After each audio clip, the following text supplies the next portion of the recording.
Back to Godhead Devotees Guru, Initiation Separating the Saints from the Swindlers. Back to Godhead August 1976. Every day the number of people interested in practicing yoga and meditation increases by the thousands.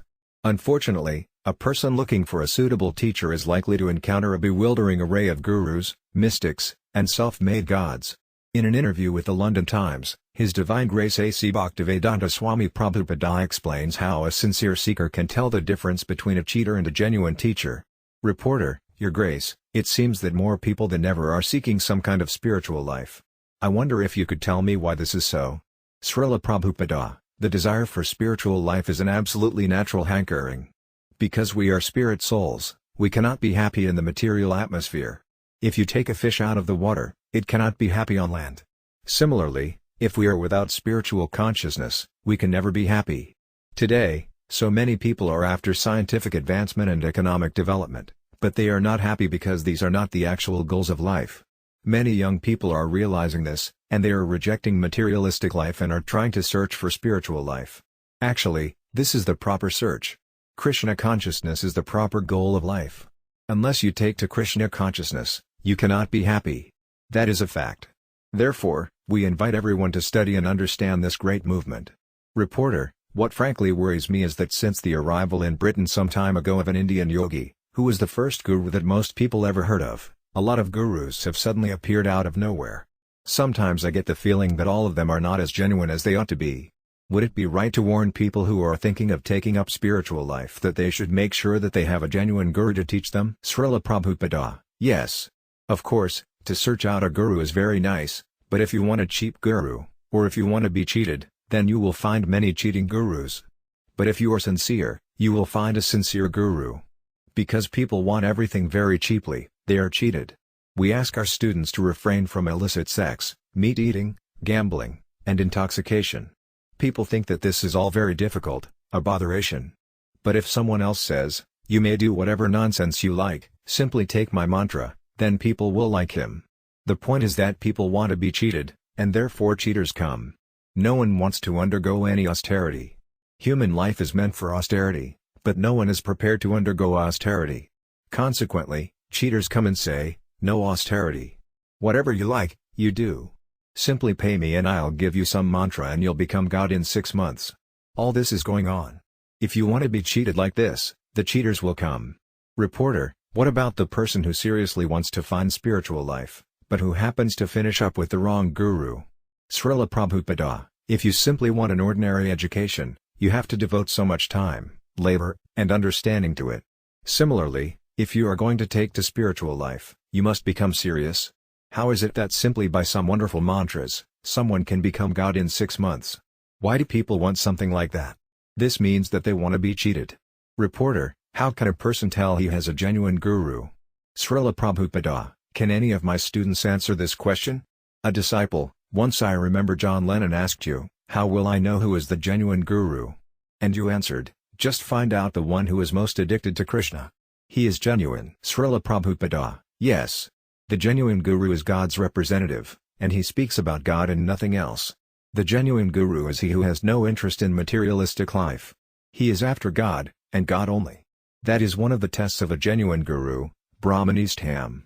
He is absorbed in the absolute truth. In the Mundaka Upanishad it is stated, Sritriyam Brahmanistham. The genuine guru is well versed in the scriptures and Vedic knowledge, and he is completely dependent on Braham. He should know what Braham, spirit, is and how to become situated in Braham. These signs are given in the Vedic literature. As I said before, the real guru is God's representative. He represents the Supreme Lord, just as a viceroy represents a king. The real guru will not manufacture anything. Everything he says is in accordance with the scriptures and the previous Acharyas. He will not give you a mantra and tell you that you will become God in 6 months. This is not a guru's business. A guru's business is to canvass everyone to become devotees of God. That is the sum and substance of a real guru's business. Indeed, he has no other business. He tells whomever he sees, please become God conscious. If he canvasses somehow or other on behalf of God and tries to get everyone to become a devotee of God, he is a genuine guru. Reporter: What about a Christian priest? Srila Prabhupada: Christian, Muhammadan, Hindu, it doesn't matter. If he is simply speaking on behalf of God, he is a guru. Lord Jesus Christ, For instance, he canvassed people, saying, "Just try to love God."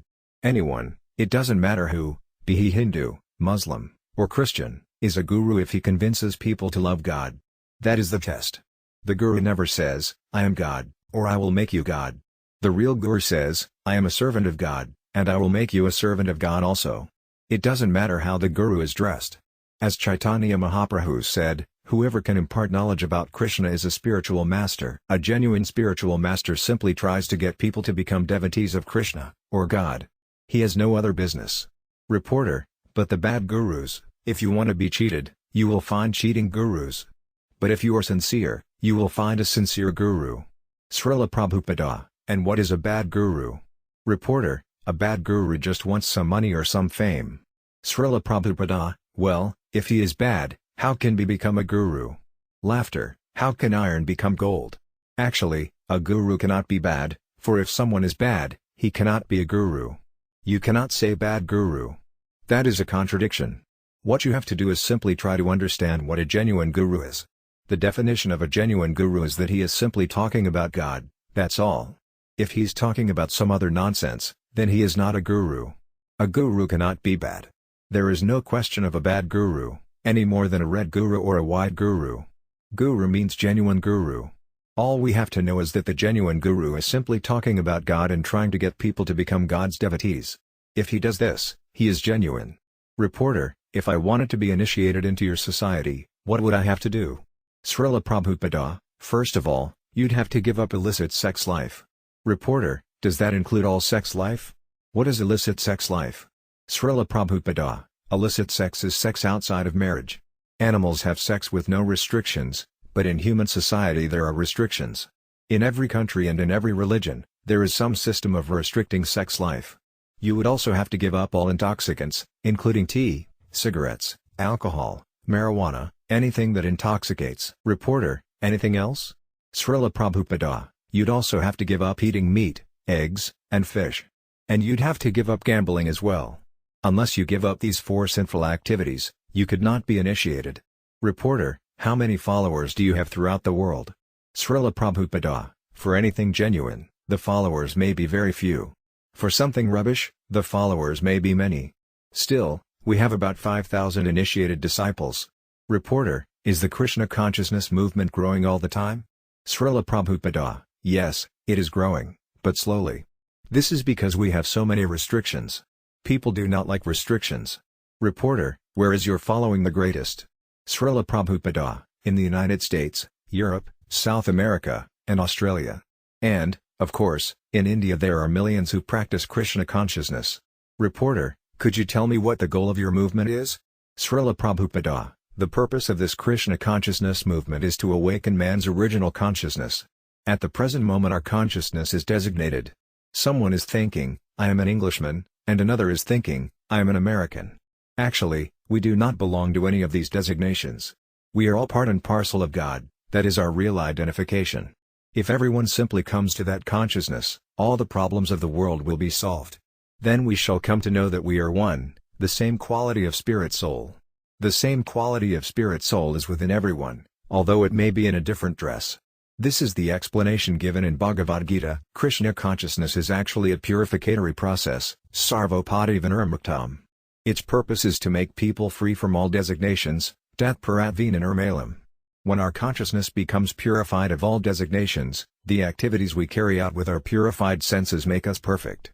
Eventually, we reach the ideal perfection of human life. Krishna consciousness is also a very simple process. It is not necessary to become a great philosopher, scientist, or whatever. We need only chant the holy name of the Lord, understanding that His personality, His name, and His qualities are all absolute. Krishna consciousness is a great science. Unfortunately, in the universities there is no department for this science.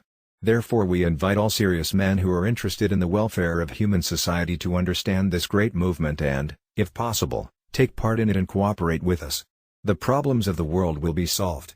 This is also the verdict of the Bhagavad Gita, the most important and authoritative book of spiritual knowledge. Many of you have heard of the Bhagavad Gita. Our movement is based on it. Our movement is approved by all great acharyas in India. Ramanujacharya, Madhvacharya, Lord Chaitanya, and so many others.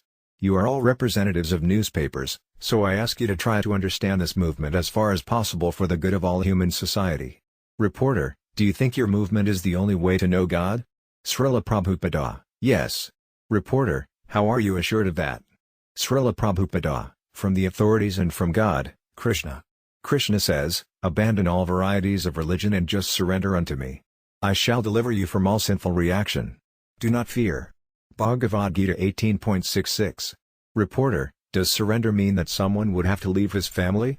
The genuine guru is God's representative, and he speaks about God and nothing else. Srila Prabhupada, no. Reporter, but suppose I were to become an initiate. Wouldn't I have to come and live in the temple? Srila Prabhupada, not necessarily. Reporter, I can stay at home? Srila Prabhupada, oh, yes. Reporter, what about work? Would I have to give up my job? Srila Prabhupada, no, you'd simply have to give up your bad habits and chant the Hare Krishna mantra on these beads, that's all. Reporter, would I have to give any financial support? Srila Prabhupada, no, that is your voluntary wish. If you give, that's all right. And if you don't, we don't mind. We do not depend on anyone's financial contribution. We depend on Krishna. Reporter, I wouldn't have to give any money at all? Srila Prabhupada, no. Reporter, is this one of the main things that distinguishes the genuine guru from the fake guru? Srila Prabhupada, yes, a genuine guru is not a businessman. He is a representative of God. Whatever God says, the guru repeats. He does not speak otherwise. Reporter, but would you expect to find a real guru, say, traveling in a Rolls-Royce and staying in a penthouse suite in a classy hotel? Srila Prabhupada, sometimes people provide us with a room in a first-class hotel, but we generally stay in our own temples. We have some 100 temples around the world, so we don't require to go to any hotels. Reporter, I wasn't trying to make any accusations. I was merely trying to illustrate that I think your warning is a valid one. There are so many people interested in finding a spiritual life, and at the same time there are a lot of people interested in cashing in on the guru business. Srila Prabhupada, are you under the impression that spiritual life means voluntarily accepting poverty? Reporter, well, I don't know. Srila Prabhupada, a poverty-stricken man may be materialistic, and a wealthy man may be very spiritual. Spiritual life does not depend on either poverty or wealth. Spiritual life is transcendental. Consider Arjuna, for instance. Arjuna was a member of a royal family, yet he was a pure devotee of God.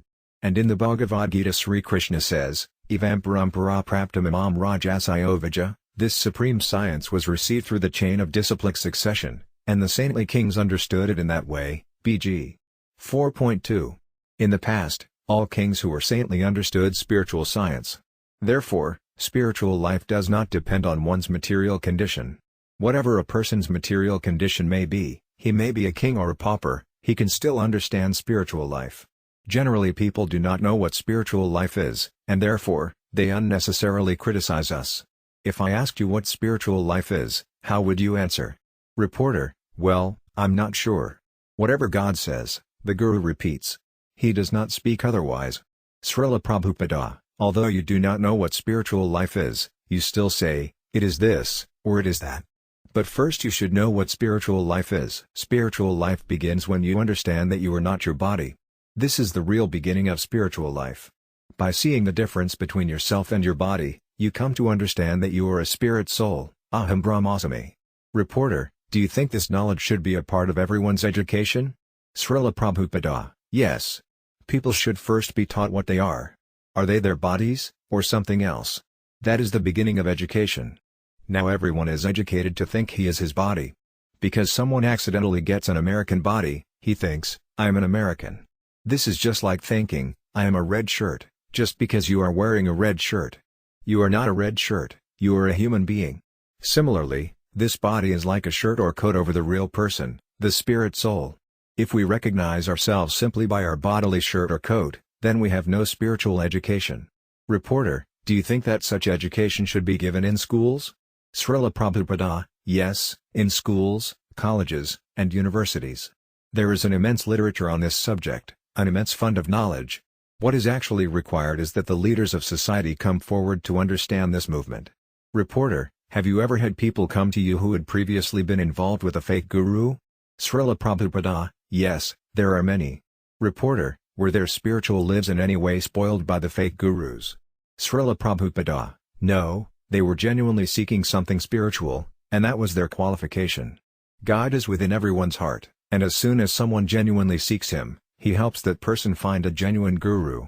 Reporter: have the real gurus like yourself ever tried to put a stop to the false gurus, that is, put pressure on them to put them out of business, so to speak? Srila Prabhupada: no, that is not my purpose. I started my movement simply by chanting Hare Krishna. I chanted in New York in a place called Tompkins Square Park, and soon people began to come to me.